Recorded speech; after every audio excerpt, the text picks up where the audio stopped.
Ang Department of Justice nanindigang walang legal prohibition para naman pigilan na makipag-ugnayan sa International Criminal Court kahit hindi nakasapi ang bansa ng naturang international body. May balita si Bombo Grant Hilario.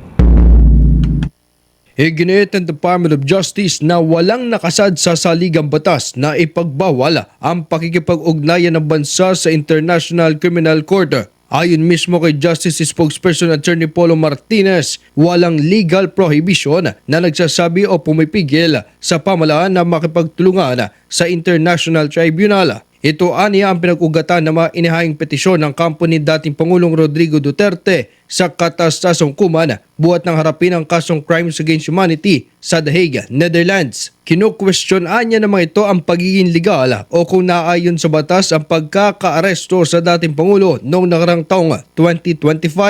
Kaya naman ipinapakita raw dito na sa pag-question o pagsangguni sa Korte Suprema ng mga petitioner ay wala pa malinaw na panuntunan sa batas nagbabawal makipag-ugnayan sa International Tribunal. If we were to coordinate with the ICC now, there would be no legal prohibition.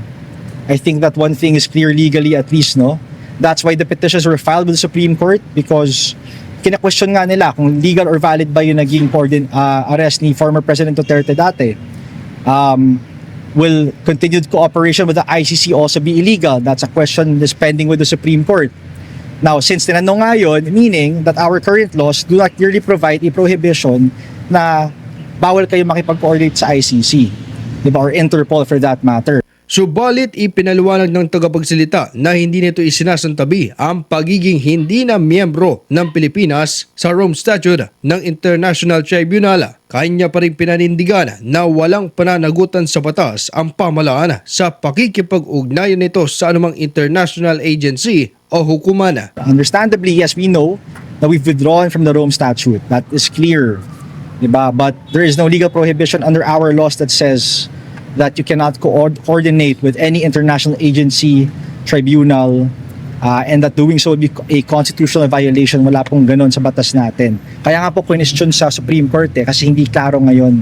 Halinsunod ang pahayag ng Kagurana matapos aminin mismo ni Ombudsman Jesus Remulla, former Justice Secretary, na nakipagpulong ito sa ilang investigador ng International Criminal Court. Gayunpaman, paglilinaw ni Attorney Martinez na sa bagong liderato ni Secretary Frederick A. Vida ay walang ganitong uri ng ugnayan sa pagitan ng kagawaran. Okay, so we know that Ombudsman Boying, when he was the SOJ, the Secretary of Justice at that time, said that he had a meeting with some ICC officials.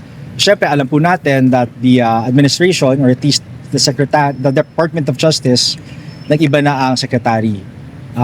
So right now, categorically, we can say that there have been no such meetings with the ICC. Okay? With Secretary Vida.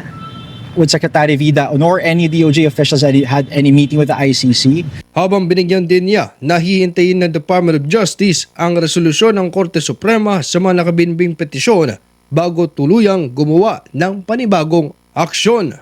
And we reiterate our previous stance that because of the pending petitions for certiorari and prohibition with the Supreme Court, we deem it prudent na hintayin na lang namin yung resolution nun by the Supreme Court, no? Diba? But again, our position is no legal prohibition, but we deem it prudent to wait for the resolution by the Supreme Court. Para sa Bombo Network News, ito si Bombo Grant Hilario, and this is Bombo Radio Philippines, the #1 and most trusted source of news and information. Basta Radio Bombo! For the most trusted source of news and information, visit our website at www.bomboradio.com. Follow us on Bombo Radio mobile app, Facebook, YouTube, TikTok, and X, formerly Twitter. Like, share, and stay connected. Anytime, anywhere.